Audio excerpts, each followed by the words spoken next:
All right, folks, we're going to dive into some examples right now. Example number 5, which is going to involve completing the square, says for each of the following, find the term that must be added to make a perfect square trinomial. So, for example, in A here, I have two terms. Right now, it's a binomial. It's x squared plus 6x, but I want to find the number that I can add here that will make a perfect square and then factor that trinomial, whatever the result is here, into a perfect square binomial. So let's see here. We already know how to do this. We talked about this in the previous video. You're going to take half of whatever this term is. Let's change colors here. 1/2 of 6, which is 3. And then you're going to take that number and square it. And that's the number that you add in. That's the magic number to add. And then when it factors, it's always going to factor as x plus whatever half of that middle term is. So we add in a 9 and we get x plus 3 squared. Similarly here, what we'll do is we'll take 22, we'll cut it in half, and that'll give us 11. So we already know that this is then going to be t plus 11 squared, but the number that gets added in is 11 squared, which is 121. Now, that's all well and good when they're even numbers, but what about when they're odd numbers? Well, we can still take -3 and cut it in half. We just can't simplify it. So that's the value. That's going to go here. This is going to be x, and because it's a -3/2, it'll be subtraction, minus 3/2. But we still have to take that value and square it, which is going to be 9/4. And that's the number that we have to add in to make it a perfect square. So here, if we take half of this number, -2/3, cut it in half, we'll get -1/3, so this will be w minus 1/3 squared. But we need to square that, -1/3 squared, which is 1/9. And that's the value that gets added in. So there's completing the square in a nutshell. We're now going to use that technique to start solving equations, solve each one of these equations. Well, instead of trying to solve this directly for y, what we're going to do is we're going to take y squared minus 2y is equal to 8, and we're going to use that same technique. So we're going to take -2 and we're going to cut it in half. That's going to give us -1. And then we're going to square that. -1 squared is equal to 1. And to stay balanced now, because we're working with an equation, we're going to add that to both sides. So this is +1 and this is +1. And now comes the factoring that we did in the previous example. This has to factor as y minus 1 squared, and the right side is just 9. And so now we can use the square root property that says y minus 1 is plus or minus the square root of 9, or y minus 1 is plus or minus 3, in which case y is equal to 1 plus or minus 3 as we add 1 to both sides. And that's two answers. That's 1 plus 3, which is 4, or 1 minus 3, which is -2. And so our answers here are y equals -2 and 4. And those are our answers to this equation. Similarly, up here, we can do part B. What we're going to do this time is just go ahead and move that constant to the other side of the equation. That's a -1 when we subtract it. And we're going to do the same thing. And very quickly here, we'll take 6. We'll cut 6 in half, and that'll give us 3.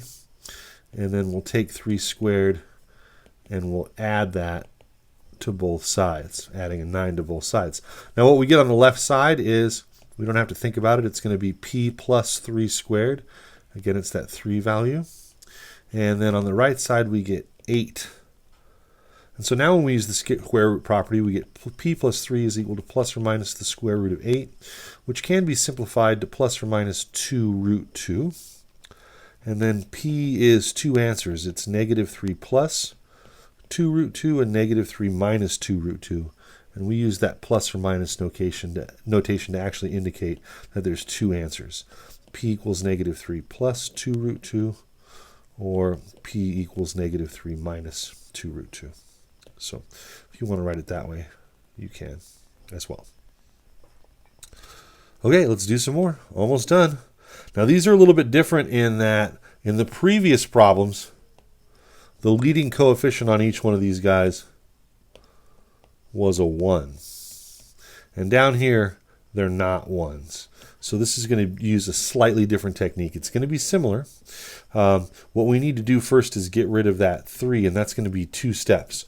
We're going to take 3x squared minus 6x, and the first thing we're going to do is move that 4 to the other side. And then what we're going to do is we're going to divide everybody by that value of 3. So let's go ahead and divide everybody by 3. And we're going to get x squared minus 2x is equal to negative 4/3. So 3 over 3 is 1, negative 6 over 3 is negative 2, and negative 4 over 3 is just negative 4/3. Now we can begin to complete the square. X squared minus 2x and negative 4/3. And let's see, the magic number is going to be half of this guy, negative 2 over 2, which is negative 1. And then negative 1 squared is going to be adding 1 to both sides. And then the left side is a perfect square, and it factors as x minus 1 squared. The right side is going to be negative 1/3. And then we can begin to solve here using the square root property, which is not going to be pretty here. Let's see.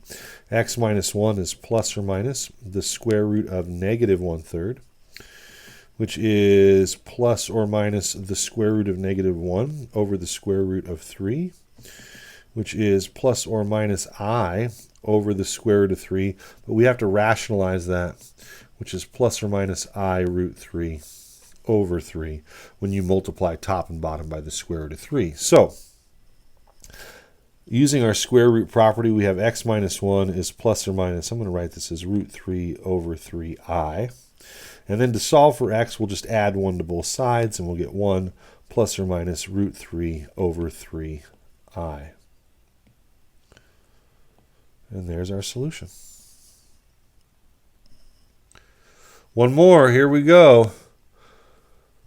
So, let me bring this over here. I guess we got some room. So we're going to do the same thing at first here. This is 2k squared plus 5k is equal to 1.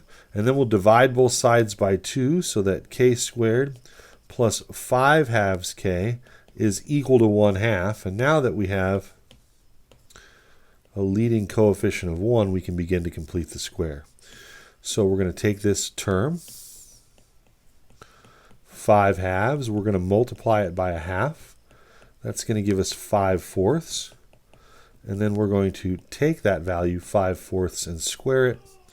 And that's going to give us 25 over 16. And that's the value that we need to add to both sides to make this a balanced equation where the left side is a perfect square. So plus 25 over 16 plus 25 over 16. Now, as scary as that might look, there's not a lot of work to do on this side. This is always going to factor as x or k or whatever your variable is, plus half that middle term, 5/4 squared, is equal to, here we're going to have to do some work. 1/2 is the same thing as 8 over 16, and 8 and 25 is 33 over 16. And now we can use the square root property that says k plus 5/4 is plus or minus the square root of 33 over 16, which is plus or minus the square root of 33 over the square root of 16. So k plus 5 over 4 is plus or minus the square root of 33 over 4, because that's the square root of 16. And then we'll subtract, and we get negative 5/4 plus or minus the square root of 33 over 4. Now, since those have a common denominator, we can simplify this a little bit as negative 5 plus or minus the square root of 33 over 4. And those are our two answers. Those two answers are either k equals negative 5 plus the square root of 33 over 4, or negative 5 minus the square root of 33 over 4. So, go try that guided practice, folks.